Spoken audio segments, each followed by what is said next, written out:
नमस्कार प्यारे विद्यार्थियों, क्या आपने कभी सोचा है कि हमारे इतने विशाल देश भारत का शासन आखिर चलता कैसे है? देश के लिए कानून कौन बनाता है और उन्हें लागू कौन करता है? आज आपके इन्हीं सब महत्वपूर्ण सवालों के जवाब मिलने वाले हैं। आज हम शुरू कर रहे हैं कक्षा 8 का अध्याय 6। कक्षा 8 का आपका हो गया अध्याय 6, संसदीय प्रणाली, विधायिका एवं कार्यपालिका।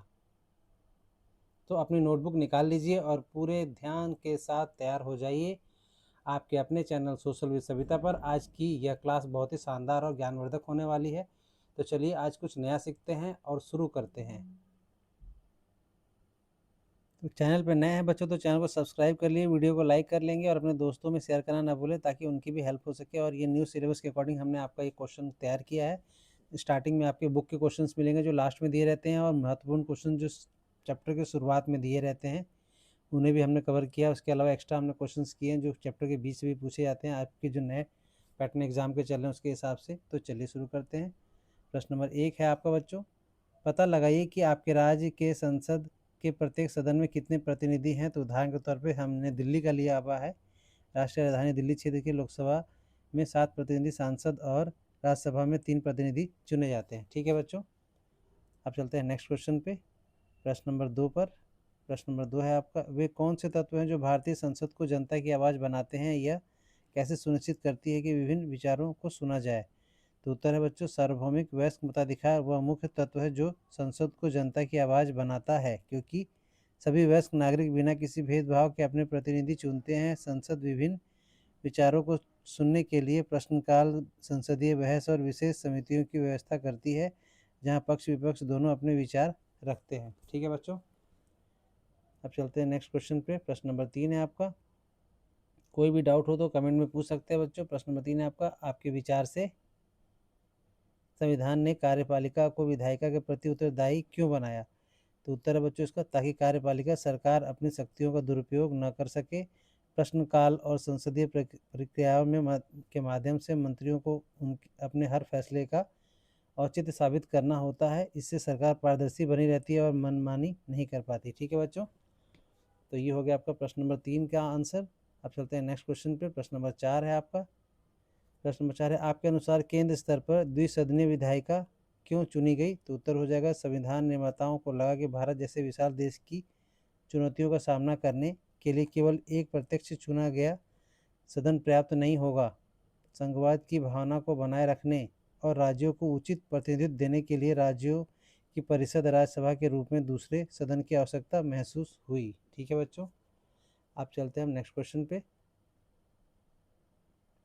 नेक्स्ट क्वेश्चन है बच्चों प्रश्न नंबर 5, हाल ही में संसद में पारित किसी विधेयक को पूरी प्रक्रिया को समझने का प्रयास कीजिए। जानिए कि वह विधेयक सबसे पहले किस सदन में प्रस्तुत किया गया था, क्या उस पर कोई बड़ी चर्चा या विरोध हुआ था, इस विधेयक को कानून बनने में कितना समय लगा? तो उत्तर पे चलते हैं बच्चों। उदाहरण के लिए हमने ले लिया शिक्षा का अधिकार, आरटी, राइट टू एजुकेशन के लिए। तो प्रस्तुतिकरण, इसे 2008 में राज्यसभा में एक विधेयक के रूप में प्रस्तुत किया गया था। चर्चा विरोध, मुख्य चर्चा इसके वित्त पोषण फंडिंग को लेकर थी, क्योंकि लाखों बच्चों के लिए स्कूल और शिक्षक जुटाना बहुत महंगा था। तीसरा है आपका, कानून बनाने में लगा समय, 2002 में 86वें संशोधन के बाद अगस्त 2009 में यह लोकसभा से पारित हुआ और राष्ट्रपति की स्वीकृति के बाद अधिनियम बना। ठीक है बच्चों, तो ये हो गया आपके प्रश्न नंबर 5 का उत्तर। अब हम चलते हैं नेक्स्ट क्वेश्चन में, प्रश्न नंबर 6 पर। प्रश्न नंबर 6 है आपका, संसद द्वारा हाल ही में पारित किसी कानून का चयन कीजिए। कक्षा को अलग अलग समूह में बांटिए, कुछ विद्यार्थी लोकसभा और राज्यसभा के सांसद बने, एक मॉडल संसद का मंचन कीजिए। तो ये क्लास की एक्टिविटी है, टीचर्स भी आपको इसके लिए कराएंगे। तो इसमें आपको करना क्या होगा, बच्चों को 3 समूह में बांटा जा सकता है, सत्ता पक्ष, विपक्ष और अध्यक्ष सभापति। किसी एक विषय जैसे पर्यावरण सुरक्षा पर उन्हें बहस करने और वोटिंग करने, विधेयक पारित करने का नाटक रोल प्ले करवाया जा सकता है। ठीक है बच्चों, तो ये आपके टीचर करवाएंगे, फिर भी हमने इसमें बता दिया कि इसमें क्या क्या करना पड़ता है या क्या करना चाहिए। अब चलते हैं नेक्स्ट क्वेश्चन पे। प्रश्न नंबर 7 है आपका बच्चों, महिला आरक्षण विधेयक 2023 व्यापक समर्थन के साथ पारित हुआ। इतने लंबे समय तक चर्चा के बाद भी इस विधेयक को पारित होने में 25 वर्ष से अधिक समय क्यों लगा? तो उत्तर है बच्चों इसका, लोकतंत्र में कोई भी बड़ा कानून बनाने के लिए सभी दलों के बीच सहमति होना आवश्यक है। पिछले 25 वर्षों में विभिन्न राजनीतिक दलों के बीच आरक्षण के कोटे और इसके स्वरूप को लेकर गहरे मतभेद थे। पूर्ण बहुमत न मिल पाने के कारण इसे पारित होने में समय लगा। ठीक है बच्चों, तो ये हो गया आपका प्रश्न नंबर 7 का उत्तर। हम चलते हैं प्रश्न नंबर 8 पर। प्रश्न नंबर 8 है आपका, कभी कभी संसद बाधित हो जाती है, जितने दिनों तक इसे कार्य करना चाहिए उतना कार्य नहीं कर पाती, इसका कानूनों की गुणवत्ता और लोगों के विश्वास पर क्या प्रभाव पड़ता है? तो उत्तर हो जाएगा बच्चों इसका, संसद के बाधित होने से महत्वपूर्ण विधेयकों पर पर्याप्त चर्चा नहीं हो पाती, जिससे जल्दबाजी में त्रुटिपूर्ण कानून बन सकते हैं। इससे जनता के पैसे और समय की बर्बादी होती है और लोकतांत्रिक प्रक्रिया पर जनता का विश्वास कमजोर होता है। ठीक है बच्चों, तो ये हो गया आपका प्रश्न नंबर 8 का उत्तर। हम चलते हैं नेक्स्ट क्वेश्चन पे। प्रश्न नंबर 9 है बच्चों आपका, भारतीय लोकतंत्र में न्यायपालिका की क्या भूमिका है? तो यदि हमारे पास स्वतंत्र न्यायपालिका न हो तो क्या हो सकता है? तो उत्तर हो जाएगा, न्यायपालिका कानूनों की व्याख्या करती है, विवादों का निपटारा करती है और यह सुनिश्चित करती है कि विधायिका और कार्यपालिका संविधान का पालन करे। स्वतंत्र न्यायपालिका न होने पर सरकार के अंग अपनी शक्ति का दुरुपयोग कर सकते हैं और नागरिकों के मौलिक अधिकारों का हनन हो सकता है। ठीक है बच्चों, इसलिए न्यायपालिका का बहुत महत्वपूर्ण होता है इसमें। अब महत्वपूर्ण प्रश्न उत्तर पे चलते हैं बच्चों, जो कि आपके पाठ के स्टार्टिंग में दिए हुए हैं। स्टार्टिंग के 3 प्रश्न या 4 प्रश्न होते हैं, उसके बाद हमने बुक के बीच में से आपके चैप्टर के बीच में से निकाले हैं, जो कि आपके जो नए आपके एग्जाम के पैटर्न आ रहे हैं उसमें बुक के बीच में से पूछे जा रहे हैं। ये नहीं कि आप सबसे लास्ट वाले में को सिर्फ रट लेंगे और आपका काम हो जाएगा, तो ऐसा कुछ नहीं, आपको होल चैप्टर पढ़ना पड़ेगा। तो चलिए शुरू करते हैं प्रश्न नंबर 1 से। तो प्रश्न नंबर 1 है आपका, भारत की संसदीय प्रणाली क्या है और इसकी संरचना किस प्रकार की गई है? तो उत्तर है, भारत की संसदीय प्रणाली शासन का वह रूप है जहां जनता अपने प्रतिनिधियों का प्रत्यक्ष चुनाव करती है। इसकी संरचना द्विसदनीय है, जिसमें राष्ट्रपति और 2 सदन शामिल होते हैं, लोकसभा निम्न सदन और राज्यसभा उच्च सदन। ठीक है बच्चों, अब चलते हैं नेक्स्ट क्वेश्चन पे। प्रश्न नंबर 2 है आपका, प्रश्न नंबर 2 है आपका, संसद के प्रमुख कार्य क्या हैं? तो उत्तर है, संविधान के अनुसार संसद के प्रमुख कार्यों को 4 भागों में बांटा जा सकता है।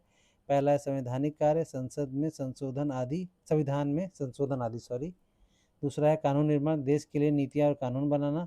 तीसरा है कार्यपालिका संबंधी उत्तरदायित्व, सरकार के कार्यों की देखरेख और प्रश्नकाल के माध्यम से जवाबदेही देना। ठीक है।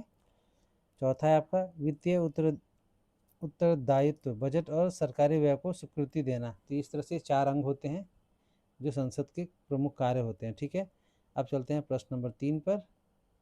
प्रश्न नंबर 3 है आपका, भारत के संसदीय लोकतंत्र में विधायिका और कार्यपालिका की भूमिका क्या है? तो उत्तर हो जाएगा बच्चों, विधायिका की भूमिका है देश के लिए कानून बनाना, बजट को अनुमोदित करना और कार्यपालिका की गतिविधियों पर नजर रखना। ठीक है, अब सेकंड है आपका कार्यपालिका की भूमिका, तो विधायिका द्वारा बनाए गए कानूनों को लागू करना और सरकार के दैनिक मामलों का संचालन करना। ठीक है, इस तरह से प्रश्न नंबर 3 आपका कंप्लीट होता है। हम चलते हैं प्रश्न नंबर 4 पर।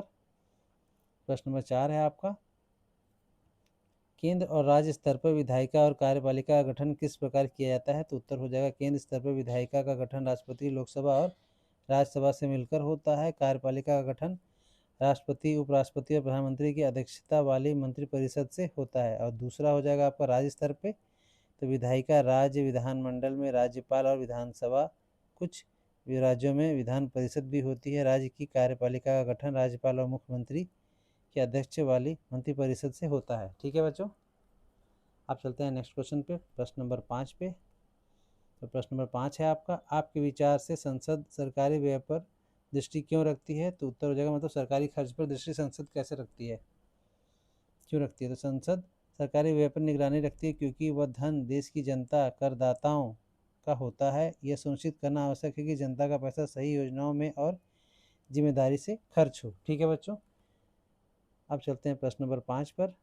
प्रश्न नंबर 5 है आपका, यदि कार्यपालिका के सदस्य विधायिका का ही अंग है तो हम कैसे कह सकते हैं कि यह शक्तियों का पृथक्करण है? तो उत्तर हो जाएगा, यद्यपि मंत्री कार्यपालिका संसद विधायिका के सदस्य होते हैं, लेकिन उनके कार्य स्पष्ट रूप से विभाजित हैं। विधायिका का काम केवल कानून बनाना है, जबकि कार्यपालिका का काम उसे लागू करना है। इसके अतिरिक्त विधायिका प्रश्नकाल और समितियों के माध्यम से कार्यपालिका के कार्यों की जांच करती है, जिससे शक्तियों का नियंत्रण बना रहता है। ठीक है बच्चों, कंट्रोल बना रहता है उनका। प्रश्न नंबर 7 पे चलते हैं। प्रश्न नंबर 7 है आपका, आपके राज्य में किस प्रकार की विधायिका है? तो उत्तर हो जाएगा दिल्ली में का एग्जाम्पल हमने लिया है। दिल्ली में एक सदनीय विधायिका है जिसमें केवल विधानसभा होती है। भारत के केवल 6 राज्य हैं, ये इंपॉर्टेंट है, इसको ध्यान रख लीजिएगा। 6 राज्यों में आंध्र प्रदेश, बिहार, कर्नाटक, महाराष्ट्र, तेलंगाना और उत्तर प्रदेश में द्विसदनीय व्यवस्था है। ठीक है बच्चों, ये बहुत ही इंपॉर्टेंट है, पूछा जा सकता है आपको एग्जाम में, इसको याद कर लीजिएगा। प्रश्न नंबर 8 है आपका, सेंगोल क्या है और नई संसद में इसका क्या महत्व है? तो उत्तर है सेंगोल एक स्वर्ण मंडित रजत राजदंड है जो 1947 में सत्ता हस्तांतरण के प्रतीक के रूप में पंडित जवाहरलाल नेहरू को सौंपा गया था। नई लोकसभा में इसे सभापति की कुर्सी के पास स्थापित किया गया है। यह धर्म सम्मत और न्यायपूर्ण शासन का प्रतीक है। ठीक है बच्चों, ये भी इंपॉर्टेंट क्वेश्चन है। प्रश्न नंबर 9 पर चलते हैं हम। प्रश्न नंबर 9 है आपका, धन विधेयक मनी बिल किसे कहते हैं? तो उत्तर हो जाएगा धन विधेयक वह विधेयक है जिससे वित्तीय मामलों जैसे कर निर्धारण, सरकारी ऋण आदि से संबंधित होता है। इसे राष्ट्रपति की पूर्व अनुशंसा से केवल लोकसभा में ही प्रस्तुत किया जा सकता है। ठीक है बच्चों, आप चलते हैं नेक्स्ट क्वेश्चन पे। प्रश्न नंबर 10 है आपका, संघ सूची, राज्य सूची और समवर्ती सूची में क्या अंतर है? तो चलते हैं इसके अंतर में। संघ सूची क्या होता है? यह केवल केंद्र सरकार संसद कानून बना सकती है। राज्य सूची में इस पर राज्य की विधानसभा कानून बनाती है। और तीसरा आपका समवर्ती सूची, इसमें वे विषय शामिल होते हैं जिन पर केंद्र और राज्य दोनों कानून बना सकते हैं। जैसे शिक्षा हो गया, विवाद की स्थिति में केंद्र का कानून मान्य होता है। ठीक है बच्चों। प्रश्न नंबर 11 है बच्चों, संसद में स्थायी समिति का क्या कार्य होता है? तो उत्तर हो जाएगा स्थायी समिति संसदों में बनी एक समिति होती है जो सरकार की गतिविधियों की जांच पड़ताल करती है, विधेयकों का गहन अध्ययन करती है, सुझाव देती है और मंत्रालयों से उनके कार्य पर प्रश्न पूछती है। ठीक है बच्चों, आप चलते हैं वन लाइनर क्वेश्चन से आपके लिए। प्रश्न नंबर 12, भारतीय संसदीय प्रणाली को किस देश के संविधान से प्रेरणा मिलती है? तो उत्तर है भारतीय संसदीय प्रणाली को मुख्य रूप से ब्रिटेन की प्रणाली से प्रेरणा मिलती है। ठीक है बच्चों, ये भी इंपॉर्टेंट क्वेश्चन है। प्रश्न नंबर 13 पर चलते हैं, संसद विधायिका का मुख्य कार्य क्या होता है? तो देश के लिए कानून बनाना, सरकार के कार्यों की देखरेख करना। ठीक है बच्चों, प्रश्न नंबर 14 पर चलते हैं, कार्यपालिका का मुख्य कार्य क्या है? तो उत्तर हो जाएगा विधायिका द्वारा बनाए गए कानूनों को लागू करना और सरकार के दैनिक मामलों का संचालन करना। ठीक है बच्चों, नेक्स्ट क्वेश्चन है आपका प्रश्न नंबर 15, न्यायपालिका की क्या भूमिका है? तो उत्तर हो जाएगा कानूनों की व्याख्या करना, विवाद सुलझाना और यह सुनिश्चित करना कि सरकार के संविधान के अनुसार काम करे। ठीक है बच्चों, अब चलते हैं प्रश्न नंबर 16 पर। प्रश्न नंबर 16 है आपका, प्रश्न नंबर 16 बच्चों, संघीय कार्यपालिका में कौन कौन शामिल होता है? तो उत्तर हो जाएगा राष्ट्रपति, उपराष्ट्रपति और प्रधानमंत्री की अध्यक्षता वाली मंत्रिपरिषद। ठीक है बच्चों, प्रश्न नंबर 17 आपका, सिविल सेवक नौकरशाह कौन होते हैं? तो उत्तर हो जाएगा अधिकारियों का एक स्थायी समूह जो सरकारी नीतियों और कानूनों को लागू करने में मंत्रियों की मदद करता है। ठीक है, वो होते हैं सिविल सेवक, जैसे आपके IAS IPS होते हैं। ठीक है बच्चों, प्रश्न नंबर 18 है आपका, संघ सूची क्या है? तो उत्तर हो जाएगा यह वह सूची है जिस पर केवल सरकार संसद कानून बना सकती है। ठीक है, प्रश्न नंबर 19 है आपका, राज्य सूची क्या है? तो उत्तर हो जाएगा वह सूची जिस पर केवल राज्य की विधानसभा राज्य सरकार कानून बनाती है। ठीक है बच्चों, प्रश्न नंबर 20 है आपका, समवर्ती सूची क्या है? तो उत्तर हो जाएगा वह सूची जिसमें शामिल विषयों जैसे शिक्षा पर केंद्र और राज्य दोनों सरकारें कानून बनाती हैं। ठीक है, बना सकती हैं, दोनों मिलकर ही कानून बनाती हैं इस तरह के समवर्ती सूची में।